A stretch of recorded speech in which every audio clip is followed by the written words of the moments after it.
Okay. All right, folks. Well, welcome to our afternoon panel on how to scale your business. I see Brenton has joined me. Hey there. How's it going? Going pretty good. Yourself? Pretty good, thanks. And I believe we've got Lillian from Bristow as well. Lillian, are you there? I am. How are you? Hey, how's it going? Good.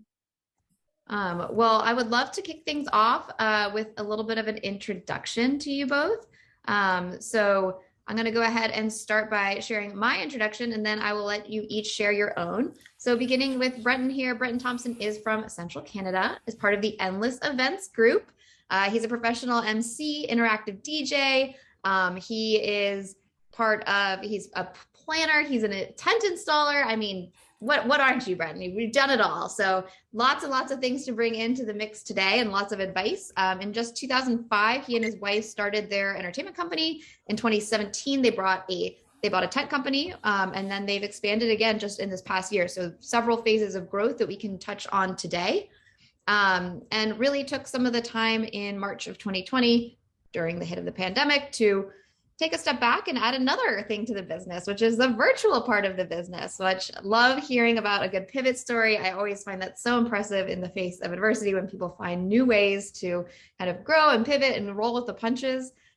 So Brenton describes his purpose as helping people celebrate, making clients feel great at their events, and making sure things are running smoothly. So I will let you, Brenton, take it away. Tell us a little bit about what inspires you and a little bit more about your company. Sure. Thanks, Karen. Hello, everyone.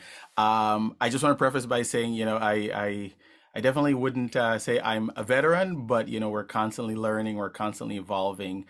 We try and learn quick. We try and learn quick, and if we're going to make some mistakes, we make them quickly and learn from them and move forward. Um, Yes, Karen said, we started our company back in 2005, DJ MC Services, interactive DJ MC Services, and we grew. And then we actually had a client that owned a tent company, and, we offered to purchase it from them. That was in 2017. Got into the tent and rentals, saw that there's a lot of potential into it. Then in 2020, March of that dreaded situation, we pretty much. We felt like somebody stepped on the revenue hose.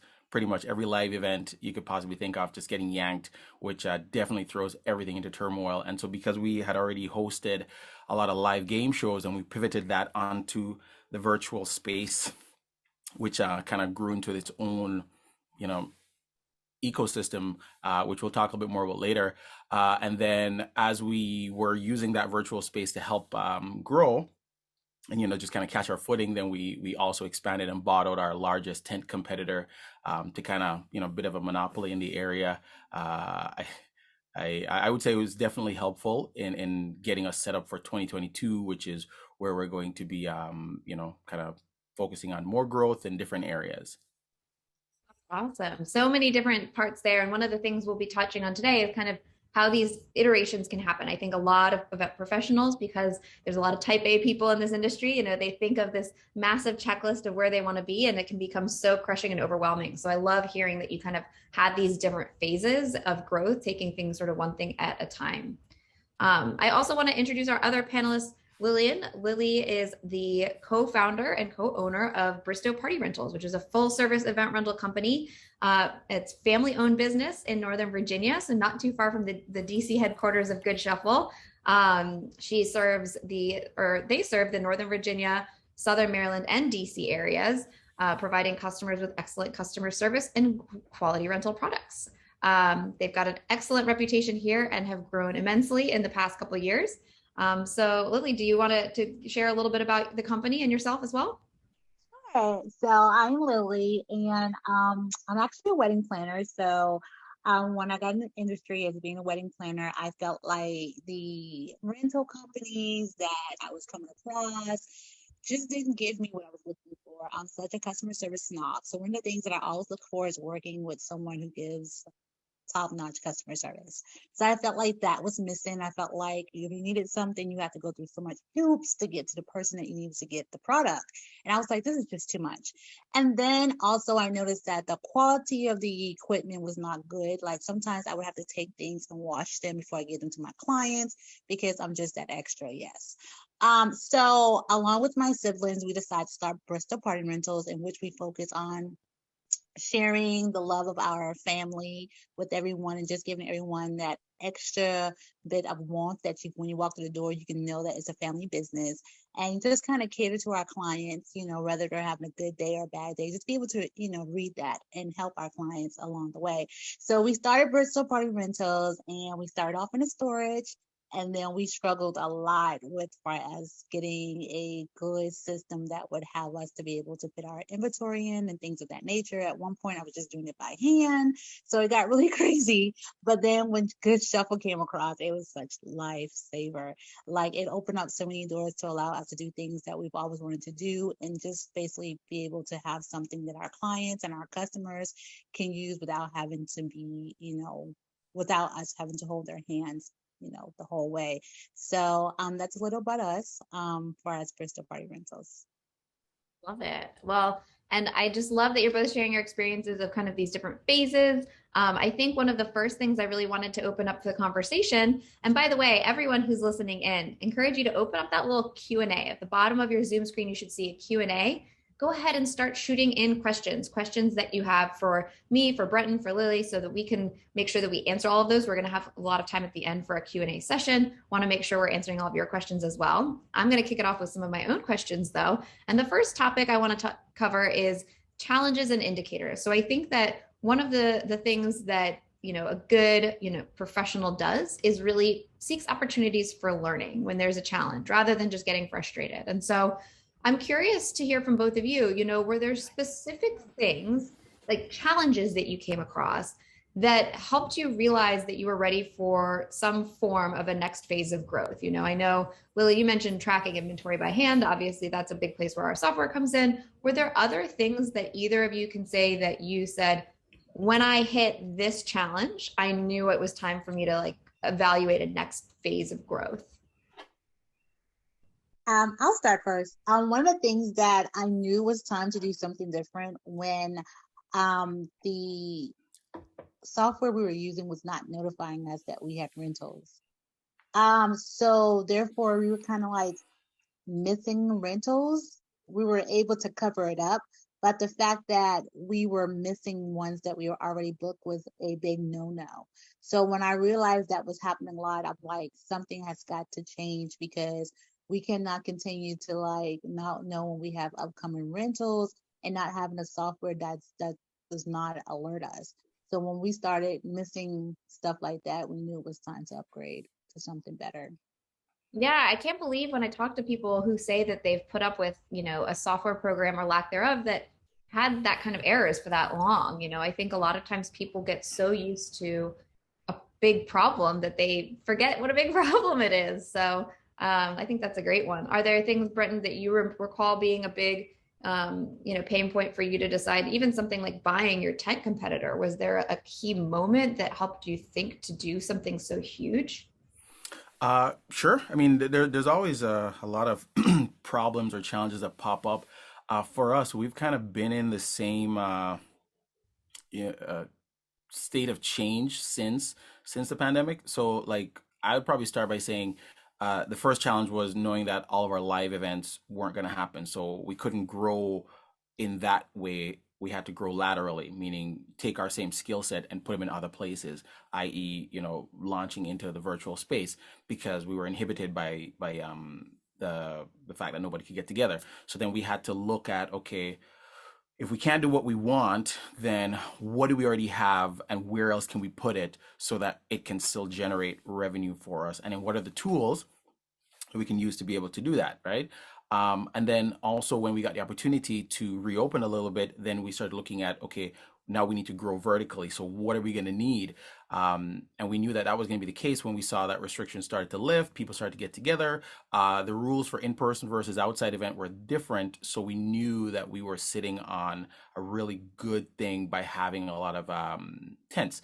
So now if we're going to grow vertically, we need to figure out that, okay, we're going to need more staff, we're going to need more equipment, we're going to need a better way to track our inventory because we're going to buy inventory, getting to the point of the purchasing of the tent company. So before we bought them, we switched to GSP so that we could have the system in place, like a bucket that we could put everything in and keep it organized so that we can grow, and that we could, put all of our staff together and know what jobs we're going to go to and how to organize it. And then, the machinery that we had to purchase, we needed to know if it was going to help us, because another challenge we faced was staffing. We were short staffed. Everybody went home and some people just didn't want to come back to work.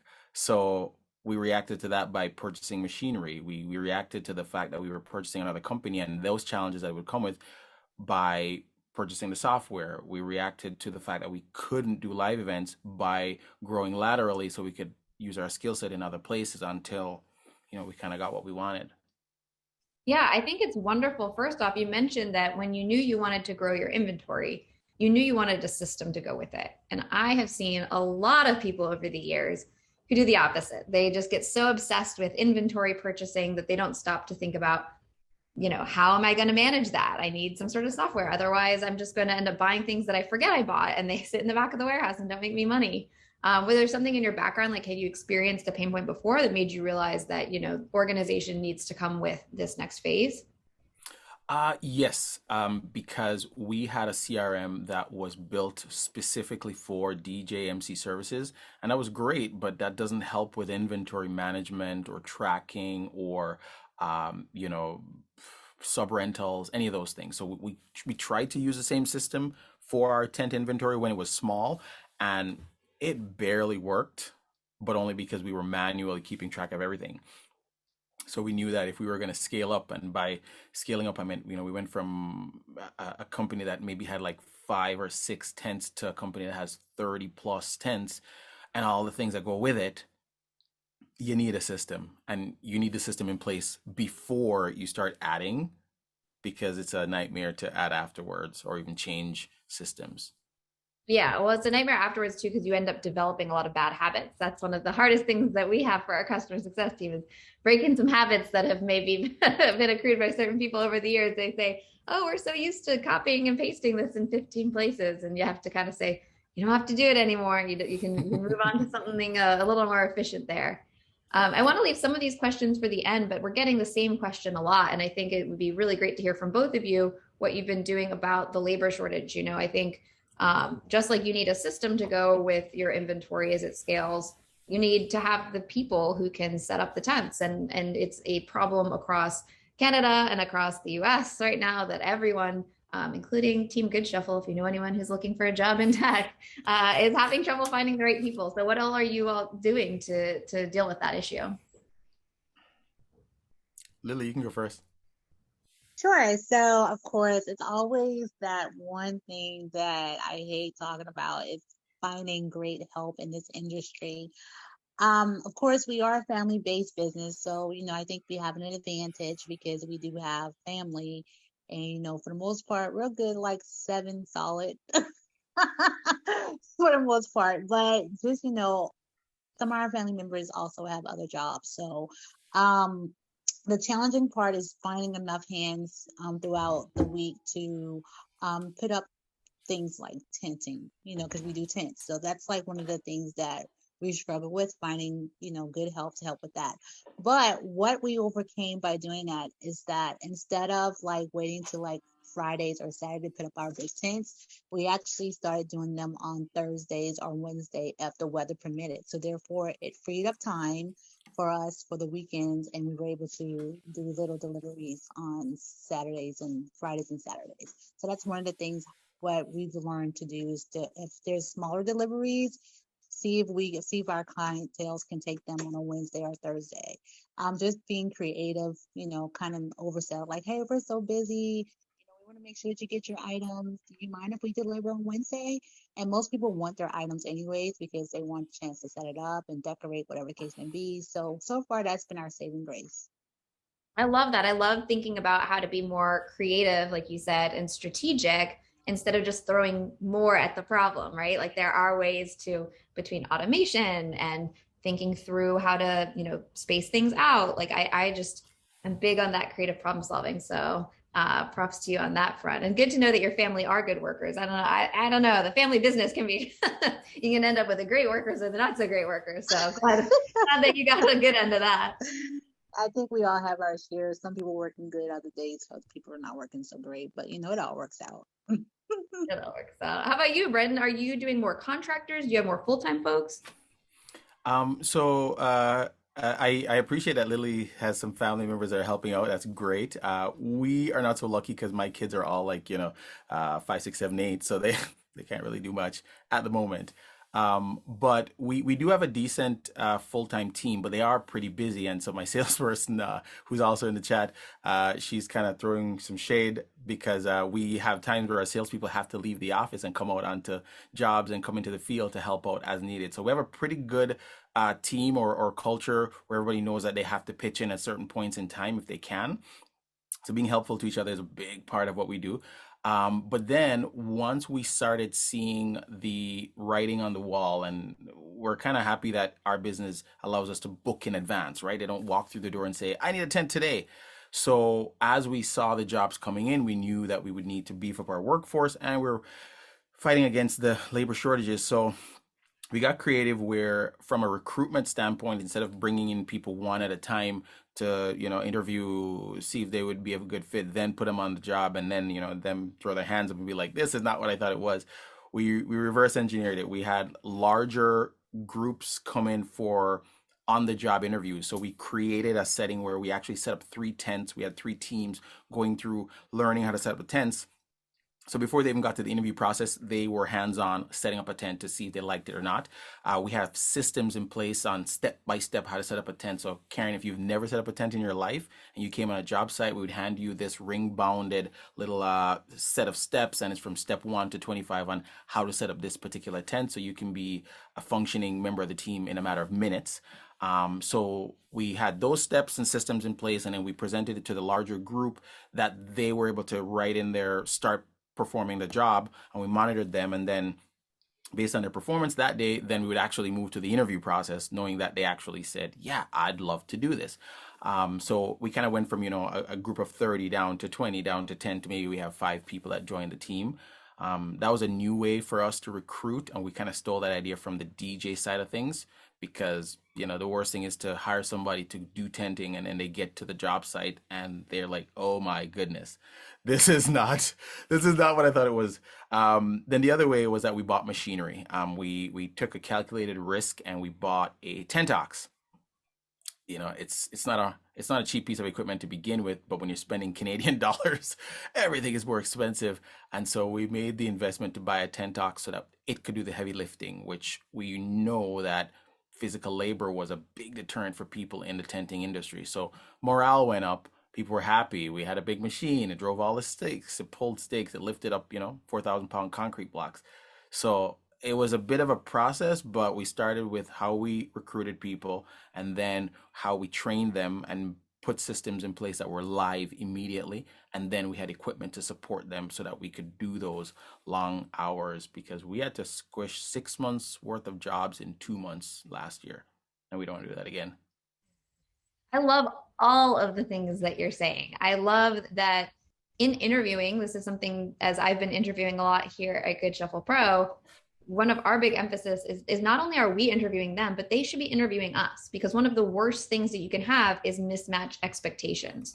So, I love that not only are you able to see quickly, are they able to pick up how to install a tent, but they're seeing what their job is actually going to entail. So you don't end up with okay, now I've taken them through an interview process, but then day 1, they don't like it, and then they quit, and then you've just got to start all over again. And we've actually done that for our roles as well. We've actually had someone who came from a customer service background and had this great customer service resume, but we said, I just want you to know it's a little bit different with how many chats come in and the volume of it and how quickly you have to learn all these things. And so we did a bit of a trial day, and very quickly she said, you know what, this is not for me. It was just a whole different pace than she was used to. And I was so glad, because it would have been, if we'd hired her, not only is that a costly mistake, but it would have been terrible experience for her as well. So it's making sure that it's a fit on both sides. Mm-hmm.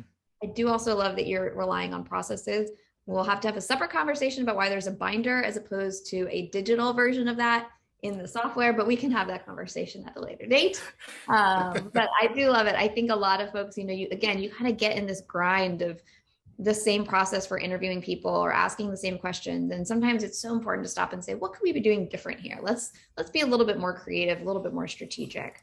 And I want to also give a shout out to people that we are doing a session specifically on this topic tomorrow about how people are attracting the right people, how people are training them, keeping them. There's going to be a panel tomorrow in this room, so we will revisit this topic a little more then.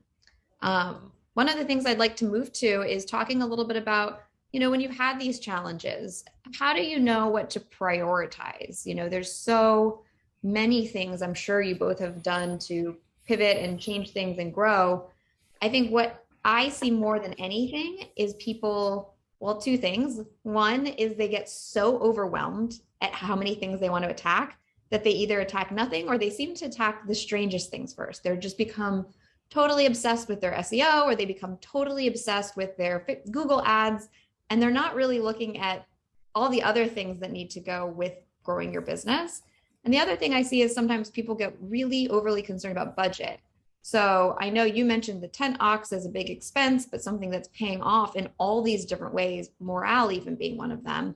Brenton, I'll let you go first this time. What are some ways you pick priorities, and how do you decide when budget should be a concern versus when it's going to have that ROI? Okay. And when you say budget, you're speaking to the cost of making the change, right? Like that's what you mean? Yeah. Any big changes where you've said, ugh, but this is going to cost me. How do you weigh that? Okay. Well, in terms of prioritizing activities, there, like you kind of have to have double vision. So I'm kind of gonna give credit to my business coach. I have a business coach through eMyth Worldwide, but and he's been with us before we even got into the tenting piece. But you kind of have to have double vision. You got to think about now, and you have to think about later. And as the business owner, you have to see both, because we sometimes get caught up with being the technician, meaning the person that does the thing, and we're in the business, that when we actually have a chance to work on the business, we're too tired, right? So with that double vision, you have to upfront create systems and processes, or ways, or pieces of software, or things that will make the job systematic for the people. And I don't mean to be offensive when I say that you shouldn't be hiring somebody that is like overly qualified in the art of logistics. What you need is people that are easy to train and understand that a system is important and that we're all parts of the system to increase efficiency, right? Once they've learned your system, then they can have the opportunity to make suggestions on how to improve systems. So that's a part of their job, is improving the processes that we've put in place. But they can't improve processes if they haven't had a chance to use it. So systems are important to take the heavy lifting off of them mentally, so that they don't have to do repetitive tasks and use their creative juices to try and figure out how to do the same thing every single time. Don't try and recount the same 20 pieces of tent every time. Have a system in place and know that everything is there. So that's the now piece of the vision that you have to prioritize. So systems, or things that make the job easy and efficient for the people who are doing them. Once their job is easier, they leave you alone. They actually do the job instead of calling you every time they need something. Then outside of that, no, that second piece of the double vision that you need to see is what the future looks like. And that's where the budget kind of comes in, because now as the owner, you have to decide what you spend and what your ROI is going to be and how far in advance you're going to get to pay it back. So don't skimp on things that will outlast your season, or outlast your employees, because those things will help to free up people. They'll help to free up time. Time is more valuable than money. You can make more money, you can't make more time. So if you find that there's an opportunity to make a purchase, and the purchase doesn't only have to be pieces of equipment, it could be software or processes. For example, Cam, she's got a great program that we bought. And, I don't even know if we need all the program, but I figured, hey, why not? We can learn something. And so we bought it because we're buying her mistakes that she's made. And so we can jump over those and save time and make more money sooner. Right. So that's an Can you share with investment. everyone who maybe doesn't know Cam Petty, who you're referring to, who's going to be actually presenting about labor and employees tomorrow? Can you share a little bit about it's her Rental Biz Academy that you're referring to, right? Yeah, it's a Rental Biz Academy. It's a program that helps to create like your SOPs, talks about how to source your inventory, how to get good pricing, how to price your inventory, how to deal with your staff, how to brand properly, that kind of thing. And we're fairly new in the program, so I can't speak with too much authority on it, but I do respect that kind of packaging of business processes that you can purchase from someone because I don't know, let's just say it costs $3,000 as an example. I'm not saying that's a cost, but I would spend more than $3,000 trying to figure out myself and my staff's time, which we can't get back. But if I can leapfrog my competition before the season starts with all the processes that I know or the things that I can do for the future, then it saves me money and it saves me time and it saves me headache. And I have tools to teach my staff a lot faster than me learning and making mistakes and then teaching them my mistakes. I teach them her Yeah. mistakes. Yeah, exactly. I mean, like you said, you can't get time back, and the cost of a mistake is usually more costly than the cost of education or a tool. Lily, do you spend a lot of when you're deciding on the ROI of a budget for something, is time a big factor? What are some of the things you're weighing? Yeah, time, how long it's going to take, how much money we're going to spend per head. Definitely that. Another thing is, is it going to make life easier? Is it just going to make life simplify? It's going to allow us to be able to do multiple things at multiple time without, people contacting you or calling you every 5 minutes asking you a question. So we take that into consideration. The things that we prioritize is basically systems in place, equipment, because without system and equipment, you can't make any money. So you think about it, like, is this going to make me money? Yep. Then we think about that. And then afterwards, we think about how we're going to be able to move what we have.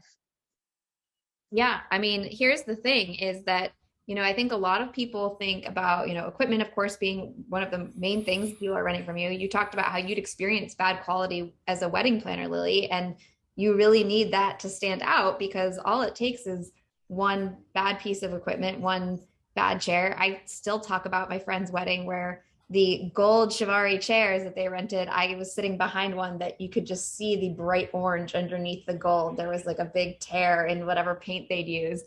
And of course, being in this industry, I don't know what was said at the vows. I just was staring at the Chiavari chair the whole time with just like fury and wanting to know what company they use. So yes, I mean, equipment being a key one, but then also if there's someone across town who has very similar equipment, what's setting you apart? And like you said, that customer service you're providing, you can't possibly continue that as you scale your business unless you have processes in place. Because like you said, if someone's constantly calling you and you and your team are spending all day answering the same goofy questions, rather than letting those go through your website, rather than having a process for those, then you can't spend your time where it's really needed, which is like a high maintenance, bride or groom or, an actual customer service issue. So I think it really does. It kind of comes back to time every time for me. Mm-hmm. Time is important. I'd love to hear from you both next about what those kind of mistakes you made. I know, Brenton, I love that you're learning from another user, Cam Petty. I would love to hear if either of you are willing to share some mistakes that you made early on so that if any of our folks here, whether they're early on or maybe they just haven't made that mistake yet, can do, like you said, leapfrog over that mistake themselves. Lily, do you want to go first? How come we can't see Lily? How come we can't see Lily? Lily, do we have honestly, guys, I'm trying to homeschool my kid too. We get it. I'm trying to be a parent and I'm trying to be a professional here. Let me see slack. I'm impressed. That's just a life in Lily's life. This is a day in Lily's life. That's amazing. Good for you. Well, If you have any thoughts on things, the mistakes you made that you'd be willing to share with folks, I know people always enjoy learning from the mistakes of others. If there's something, either it's a confession or just something that you've learned recently that you thought, man, if I had learned this a year ago, I would have gotten there faster. Oh, yes, definitely. Learning how to price is one of the biggest things um, that challenges a lot. Learning to price that would allow us to earn our investment back a little quicker. Reaching out to other competitors, realizing that just because you guys are in the same business does not necessarily mean that you're in competition. Just being able to go to them and just kind of get feedback, because at the end of the day, I feel like we all can be in a network to be able to help each other.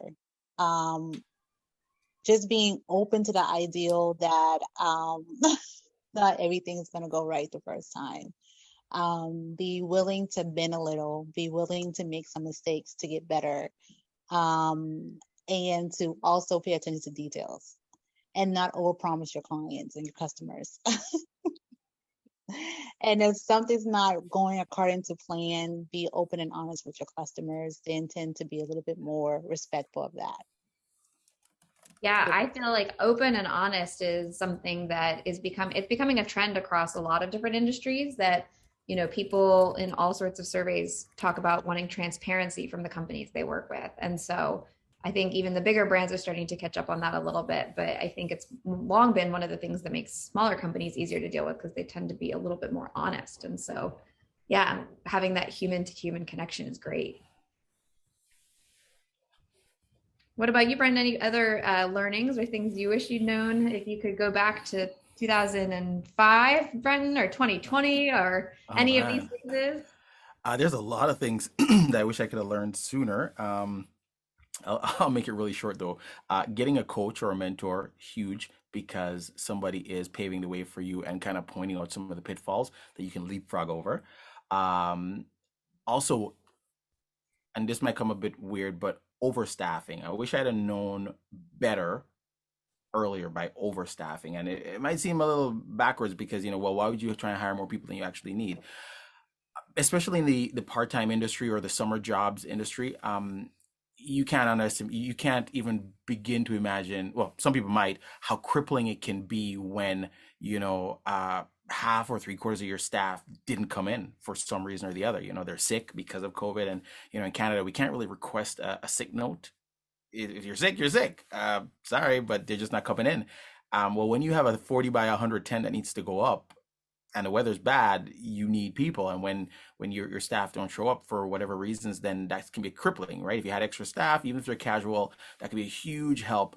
And more people want time off. More people need more time to do their own thing and to have their own lives. So overstaffing helps you. You'd be better off having multiple people working part-time than three people working full-time, because the full-time team has, they can really hit some good strides, but if somebody gets hurt, then you're down and out, and it's very crippling. So that's another thing. And probably one of the most important things that no one ever talks about, they don't even teach you this stuff in business school, but I wish I was better sooner at cash planning. Because revenue is important, right? At the end of the year, you know how much money you made and how much you spent, and you have your profit.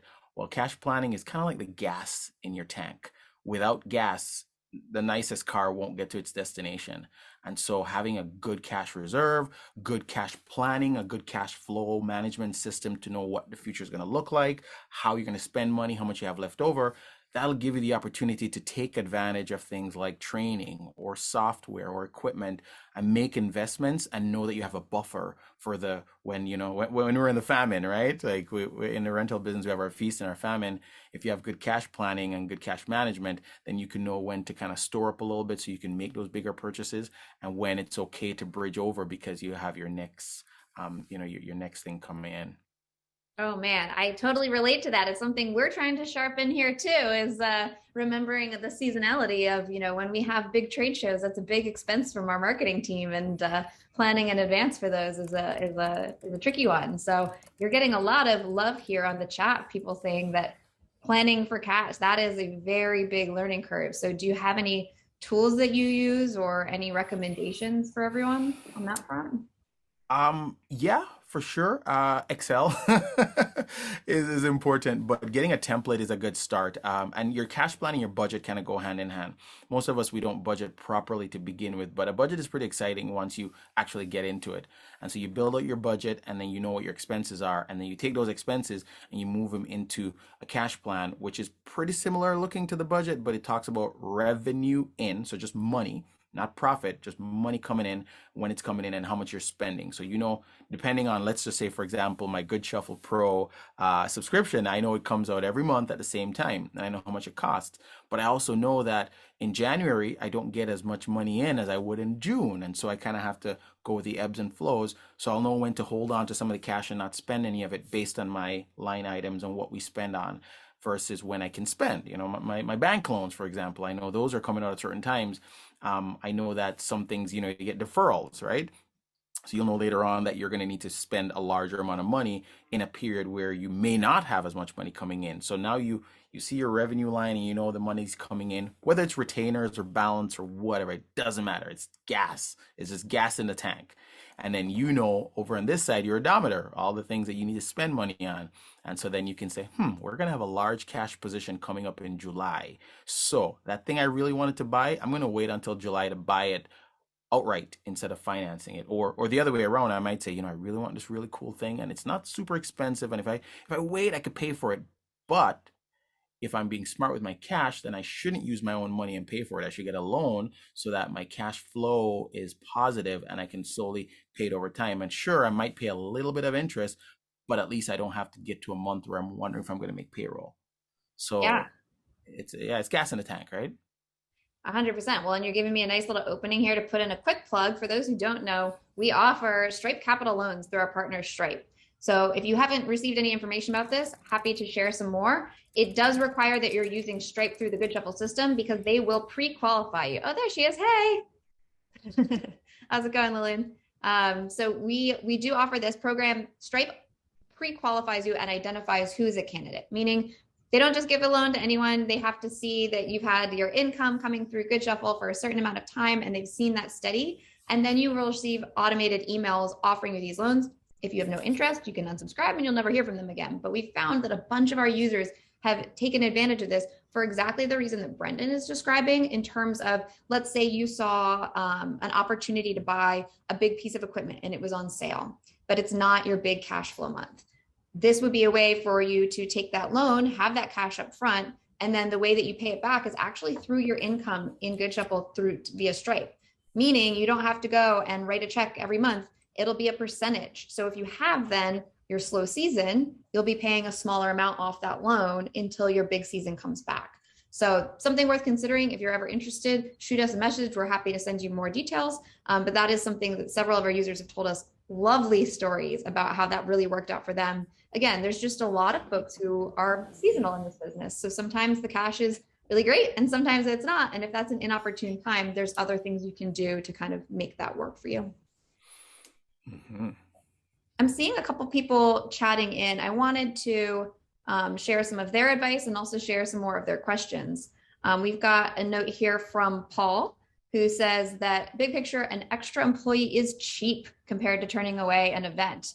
Would you both agree with that? Yeah, overall? for sure. For sure. And there's always stuff for staff to do. I mean, it may be as simple as, you know, washing a tent or cleaning the warehouse or organizing things so that they're, you know, in line or prepping for the team to come in. So there's work.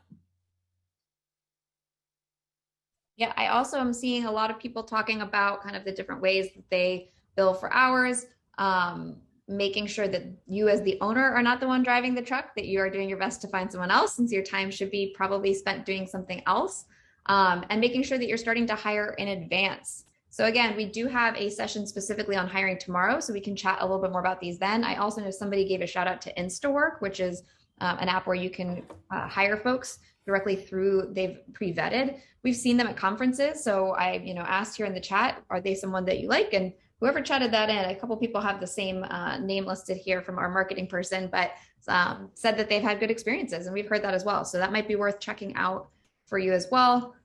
We've also are getting some folks saying, let's see, making sure that you, are getting people up to speed on the program. Very important to account for training time. Watch your dollars in the summer so that you can spend in the winter. Great. Excellent. Well, with that, I want to go ahead and open it up now. I know we're getting close on the time here, so it's a perfect time for me to open up to the Q&A. If you have questions for any of us, particularly our two lovely panelists here, if you can send them in the Q&A, we will try and get through those. We do have somebody asking if you have a template for your cache that you'd be willing to share. So if you do, let us know, Brenton, and I can share that out. I'm not sure if that's something you're wanting to share, but that is obviously your call. Yeah, for sure. I have a version that has like formulas and stuff in it, but I could definitely share it. Perfect. That's awesome. Somebody else is posting about InstaWork. Any other questions that we have for our panelists, folks? Anyone want to write anything in? Two people who've really grown their businesses dramatically in just a few years, and particularly during years that have been notoriously hard for the industry. If you have any advice that you want to write in and ask about, something that's been keeping you up at night, hopefully not, but now would be a great time. Someone is asking, what is, oops, sorry, I was going to say, sorry. Hi, everyone. This is Carmen. I was just going to say, I'm seeing a few questions in the chat asking about what software people use to train staff, as well as a question about large framed tents. So one of the things I would encourage everyone to tell me is, if you're not using Goodshuffle to train your staff, what are you using it for? I mean, one of the great beauties is that you should be building out your tent packages so that you don't need to have a tent expert. You need somebody who's capable of reading and looking at photos. It makes a very big difference in widening the labor pool. I can't tell you how many folks will say, well, we just have tent guys. They've been doing it for years. And as we've seen the labor shortages go down, I keep thinking of people I talked to years ago who said things like that. And I'm thinking, well, you're really shrinking your kind of labor pool there if you're only working with people who are tent experts. So making sure that you have things properly kitted in our system so that it's very clear how to assemble things, putting those, photos or ring binders or things into the system so they can easily pull them up. And then I also just love Brenton's idea of having that be a part of the interview process so that you can see how they perform when they follow those instructions. And they can also then see, is this for me? Some people may really take to it and some folks may say, oh man, this is hard. Another thing we do is bring people in, ahead of time, let them set up a tent when it's not demanding. So it's not on the site. It's actually at the location at our shop. That's what we call it, the warehouse. And just having them, do it so they can get a feel for it. So when they do get out there, they can understand what they're doing. I mean, I think it's great to have a binder, and I think some people learn that way, but I think it's very important that people have hands-on with the tents because things happen when you're out on the field that you cannot control. But as long as they have the gist of it, then I think that's very important. So definitely bringing people in on days that you're not busy to explain to them and allow them to do it so they can understand what it all takes to get this tent up. So in case you have to leave an event site or a site, or whatever you want to call it, then they can go ahead and do it on their own. Sometimes you're not able to read a book. Sometimes things happen so quickly that you got to know what you're doing when you're doing it. So again, it's very important to make sure that you bring people in ahead of time to get them to set those tents. Absolutely. One thing that we've had some folks reach out to us about several times in just the past couple of weeks is people saying that some of their staff doesn't speak English. They speak French, they speak Spanish, they speak something other than English. And so to your point, Lily, I think, getting them on site to experience something live so that you're not relying on a certain level of their ability to read through instructions, but also relying on those photos. Keep in mind, you can have tons of photos for your inventory items, and you can have things like files attached to an inventory item that include pictures and visual walkthroughs. So even if you're somebody even if it's not a language barrier, if you're just a visual learner, like taking advantage of the visuals, I think is huge. I know I learn better when I see those visuals instead of just reading something. And then we have a question here from Devin. What qualities do you each look for when you're looking at a new 10 installer staff? So obviously it sounds like you're both getting that real hands-on experience. Are there specific qualities you're looking for in those interviews? I would say, and by the way, shout out to Devin. I'm pretty certain he's Canadian as well. Um, Yes. but qualities that I look for in people. Well, I mean, there's the basic, read, write. It's great if they have a driver's license because then they can drive the company vehicle, they can get to places. But what I look for is somebody who is coachable and they're very quick to take instructions. They have an open mind and they learn. There's a lot of people that they assume that once they've learned the basics, that's enough, and they kind of turn that learning mode off. We're in a constant place of change and we learn, we like to learn, right? And I love to sign up for new courses and see what else I can learn that's out there. So if we have people that are open to learning new things and also somebody that has an innovative mindset. So um, it's a simple quality, but it's either you have it or you don't. And most times it kind of comes down to caring about what you do. But an innovative mindset means I see this process and I think there is a way I can make it just a little bit better. Hey, have we tried this before? And sometimes they get met with, hey, you know what, we did try that, and here's a response or here's a result. And they're like, oh, okay. But we encourage them, like, keep it up. If you have more ideas, come in.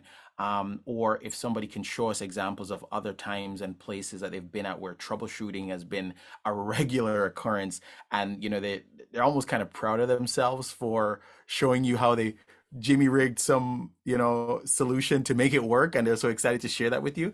That's good for us because then we know that somebody's looking for challenges, looking for opportunities to say, yeah, I could fix that or I could figure it out. I mean, I don't know how, but let me put some thought into it. But what we don't want is somebody that just says, okay, well, you tell me what to do and I'll do it. And that's it. And we're like, oh man, okay, this is not gonna be good. What about you, Lily? Do you have specific things that you kind of write ahead of time of let's look for this? Of course. First thing for me is common sense. Having someone who has basic common sense is a plus. Someone who can think outside the box. Definitely someone who's self-motivated, who's a go-getter, someone that's not lazy, someone who could just make things happen on their own without having to be managed. I don't like micromanaging, so I look for people who are very self-sufficient. Give them a task and have them do it. That's what I look for. I'm kind of straight, dry, to the point. Do you Right. have common sense? Because if you got common sense, you're okay. You can work with me.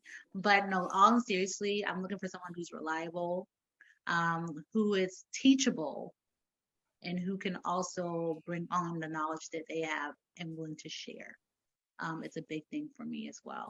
And someone that's likable. I have to be able to like you because I can't work with people that I don't like, or I feel like it's going to be a conflict of interest because nothing will get done. Um, so those are the things that I look for. So I do a little bit more personal when it comes to people working for within our company. Again, because we are a family-based company, so therefore it's more families for the most part. And sometimes we go back and forth. So I need someone that's going to be able to understand the dynamics of our family and going to be able to still function in that environment and still do what needs to be done. It's not like we're at each other's throat. But of course, when you come to siblings, we're siblings at the end of the day. So sometimes we may have different of opinion, but being able to employ someone that understands that, and regardless of what we got going on, whether it's a dispute about something within the company, that they're able to get out there and still handle their business. Absolutely. That's great. We had a question here about gear. How are you all deciding what purchases to make next? Are you using some of the inventory reports I know Colin covered in his reporting session today, or are you looking for trends about, local businesses? What are some of the things you do to pick what to purchase next? I think I misunderstood that question because I did type an answer.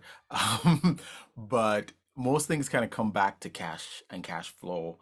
And so if I can rent something, let's say audio or lighting equipment from our AV side of things, if I can rent that from a supplier that has a larger rental house, I will. As an example, we offer, and this is outside of the DJ services, but we offer a small sound system rental because most people having a tent wedding, they do try to DIY a few things. And one of them would be the ceremony sound, right? Or if they have a small backyard wedding, just want a small audio system. So they want to rent a small sound system. Well, most of my DJ MC gear is very specific to us, and we don't really want to rent the stuff that we work on. But there's a larger rental company in a city closer to us, and they have tons and tons. So at the beginning of the season, I rent like a half a dozen kits, right? So like 12 speakers of this particular, size that works easily, and microphones and the cables, and I rent those from them on a monthly basis, right? So I might rent it for them, maybe like $50 per kit for the whole each month for the season, right? So that's like $300. And then I turn around and every weekend I can rent it for $110. And the kits are not mine. I pay for them, I rent them, but now I can re-rent them to each of my clients each week. It's a system that it's easy to operate, and we can plug and play if needed. So can they. They don't need a lot of instructions on it. That's good for my cash. And then when I'm done, I give it back to the other place because I don't have to worry about repairs, right? So that kind of thing I would sub rent because it's easy for me to get it at a moment's notice, or easy for them to replace it. Something that I would purchase would be something that is larger or hard to come across, like tents, right?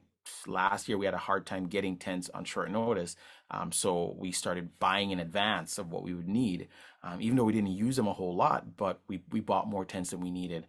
And we had some people that asked us, hey, can you set up in your tent? Like, no, because there's a metal shortage in Texas and it is messing up my flow. So no, we can't sell you that kind of stuff. So that's stuff we buy, right? And then we know that, okay, we can re-rent it throughout the season a couple of times, and then it's in great condition for next year because a tent can last a really long period of time. And same thing for machinery. I mean, the shortages are something that I know is one of the roundtable discussions. I know that's weighing into people's decision making right now. Is that part of something you're considering, Lily? Is just scarcity of like when you like stuff you can get versus stuff you can't? Correct. Also, we look at what our customers is asking for. There are super things. There's like a lot of things that we would want to invest in that we see that's trending, but in actuality, we have to be really, we have to be very careful about that because we think about what our main clients are asking for and if it makes sense for us. So more than likely, if they aren't asking for it, we don't get so many calls about something, then we intend not to purchase it. If someone does come and ask for that particular item and we don't have it, we'll sub-rent it, maybe charge a little bit extra just to cover, whatever needs to be covered, and that's it. But other than that, that's the way we think about when we need to order new things for us, that, and if it's been asked, if our clients ask for it. But other than that, we kind of just stick to what we already have and add to that. I talked to somebody once, this was quite a while ago, but I talked to somebody once who was in a relatively small town, kind of, I think, maybe Midwest, if I'm remembering correctly. And she said, and I don't want to hear from any of our Midwest clients that I'm saying anything negative. She told me that she felt like her small town was like a year or two behind the trends that were popular on the East Coast. So she said it was wonderful for her rental company because she would just look at what was popular on the East Coast and then say, do you want to sell me any of your old inventory? And a year or two later, it got very popular in her small town. And I just thought that was so clever and so funny. And they have done very well. So I thought, well, there's kind of an advantage to having a town that might be a little behind the trends is you get the stuff cheaper. Yeah. That is definitely an advantage. And also knowing exactly, staying in your lane as well. Like for us, we intend to do more of like the basics, tables, chairs, and things of that nature. So knowing what your, what's your lane and maximizing that is another thing to help us as well. Absolutely. And I think one of you mentioned, it might have been you, Lily, who said, making friends with other vendors is such an important part of that, because if you are someone who doesn't do really elaborate, unique pieces, but someone who does, of course, you're helping with that customer service element to just, hook them up with that friender, as they call it. It makes it cuter. I know. It does. Well, thank you both so much for participating on our panel. Everyone, thank you so much for your wonderful questions. So many great learnings, so much enthusiasm around learning from each other. I'm excited to see the next phase of growth in 2022 for both of you. And I hope other folks will join us tomorrow for a panel specifically on the labor problem, because I think there's a lot more we can talk there about training people, hiring the right folks, et cetera. But I do want to make sure that I give everyone time to transition, because next we do have a break. But right after that, we have trivia. So I want to make sure people get their caffeine or whatever is needed so that they can go for the gold. Again, there is a $50 prize for the first place winner, and there is some swag prizes for others. So I hope to see everyone back after our half-hour break. But thank you both again. I really do appreciate you taking the time out of your busy schedules.